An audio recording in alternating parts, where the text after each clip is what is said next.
Everyone is up for a good time. Yeah. And I met this guy, went out on a date with him. Do you know what? He sat down, the first thing he said was, "You've got half an hour."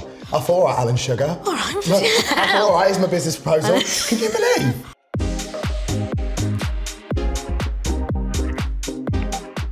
Joe, hello. Hello, my love. How are you? I'm good, thanks. How are you? I'm good. You're wearing one of my shirts. Looked it from your wardrobe. What am I like? No, we're here with Aldi and we're having a big chat about Pride. Yes, we are. And I can't wait. But you know what? We've got 2 dishes in front of us. We do. And I can't wait to get in there. So these 2 dishes, very significant to us both. So I believe I've got one of yours. You do. And you've got mine. And I'm nervous and excited. Right, should we do... Okay, you ready? We're going to count down. We do 3, 2, 1. Okay, right. 3, 2, 1. Oh. What is this? Oh.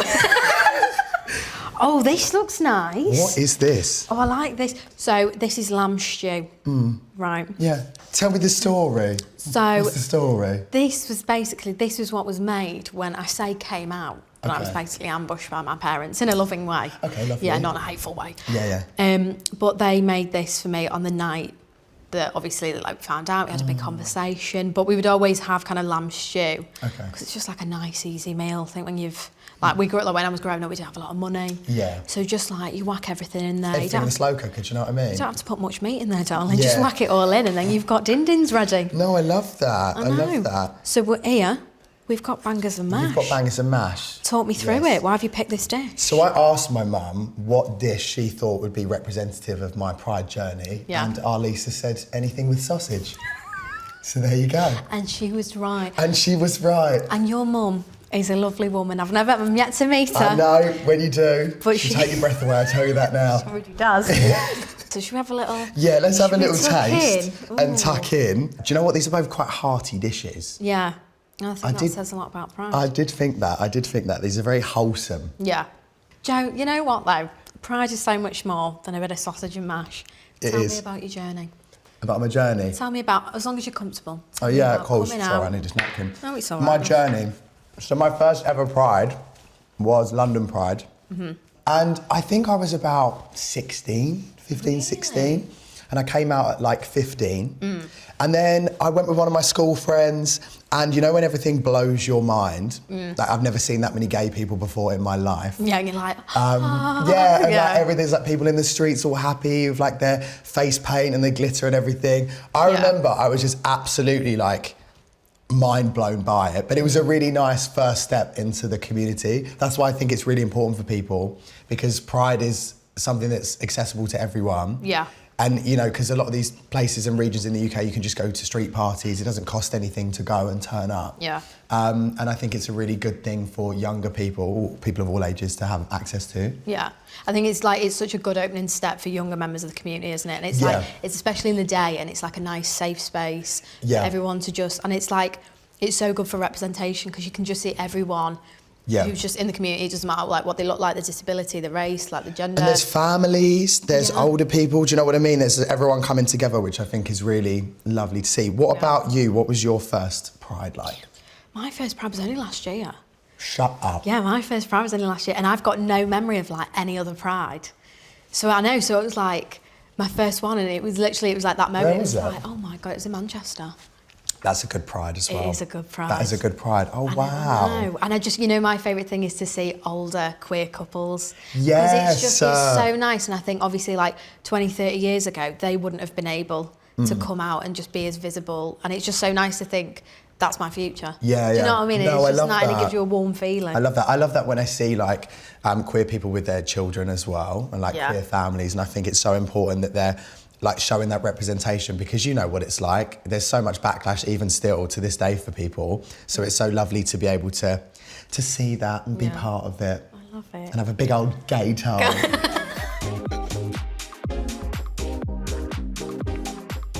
I think people forget, and I forget, that it's actually a protest. That Yes. it's still, because I think, I love Pride so much, but I think it can be kind of misconstrued that it's just kind of like a big street party or just a big, do you know, parade, which it is, but it's also because there's so many different countries in the world where laws are getting stricter on being gay, and it's just criminalised. I think I agree with what you're saying. It's still a protest. I think people need to remember that as well. But at the same time, you want people to see the enjoyment that queer people have, even with so many odds stacked against them. Do you know what I mean? Yeah, literally, like we're still kind of coming over these obstacles and still celebrating. During Pride, there is a lot of opportunity to meet people as well. Yeah, there is. Everyone's a little bit ramped up. Yeah, you can meet certain people. It's midsummer. Yeah. The drinks are flowing. Everyone's up for a good time. Everyone is up for a good time. Yeah. And I met this guy, went out on a date with him. Do you know what? He sat down, the first thing he said was, "You've got half an hour." I thought, all right, Alan Sugar. All right. I thought, all right, here's my business proposal. Can you believe? I mean, he knows what he wants. He's on a schedule.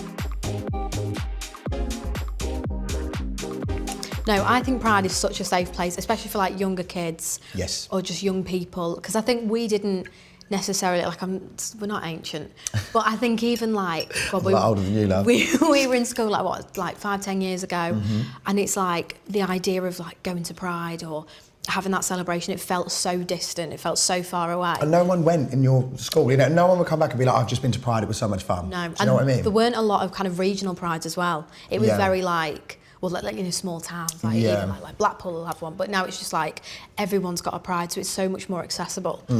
And I just think, especially like online as well, there's so many resources and so many like pieces of content for young people. Yeah. And it's just so nice, isn't it, just to look on younger kids and just think you're so like they're a lot safer than we were necessarily. Yeah, do you know what? I do look at that, and I do look back at my first Pride and think how petrified I was and how that was on the train, thinking I don't even know if I want to go because it's so new, like you're terrified. I was like 16 at the time.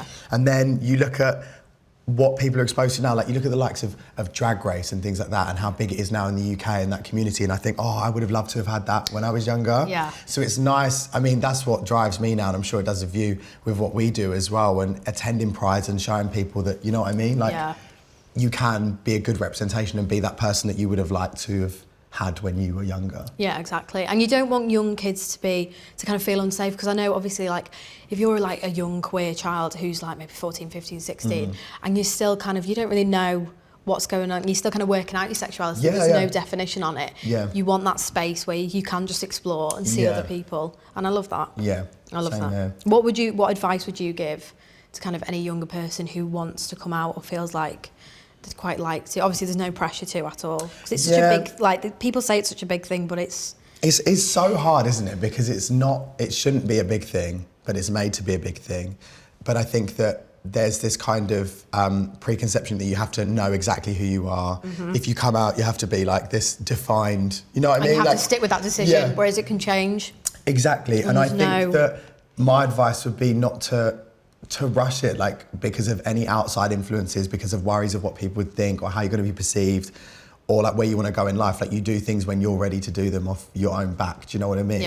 And always, I advocate people to do it in a space that they feel the safest. So like I came out first to my best friend at school because that's where I felt safest to do so. I think people think that they just have to tell their family straight off the back. Do you know what I mean? Like that's how you come out, that's the stereotypical way, and it's not. You do it to who you feel safest with and then go from there. It's all about building a kind of foundation, isn't it? I feel like as kind of Pride's gotten bigger and like I think people are becoming more aware. I love how like parents or like carers or whatever, they often say to their like the child, "Oh, do you fancy any girls or boys?" Or like, "Do you fancy anyone?" Or do you know what I mean? I feel like it wasn't that inclusive when we were little. Oh no, not at all. And it was like, "Do you fancy any boys? Do you fancy any girls?" And it was like that was it. And I feel like it's so nice to hear like kind of younger kids, because there's no like severity to it, but when they're just like, "Oh, I like Jessica," and it's nice that they feel open and they feel like they can say that to their parents or whoever's looking after them, that like they want to do that.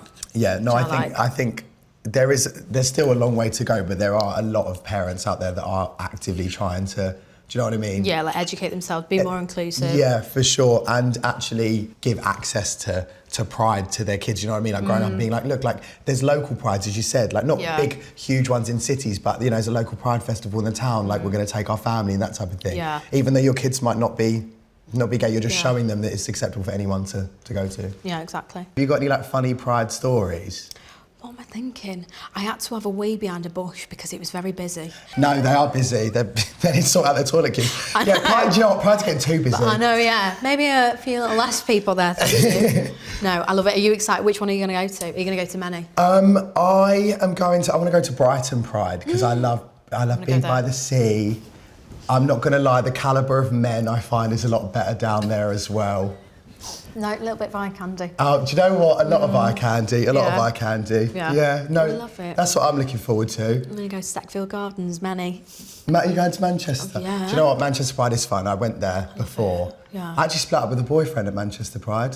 Yeah, I know. Don't worry, it's not as traumatic as you're thinking it was. Dodged a bullet there, I tell you that. Right. And you know what? You get straight back on it because there's a lot of other people. Do you know what I mean? If there is anywhere to split up with your man at Pride, that is it. There we go. But how amazing that Aldi have let us have this chat. Have a bit of free food. I know. Lovely little Do you know lunch what? there. Lunch on Aldi, I've absolutely loved it. It is nice to have this kind of chat and just get deep into the issue. Yeah. Like, talking about it. I know, We love it. We love it. Cheers, love. Cheers. Cheers. Cheers. Thanks for coming.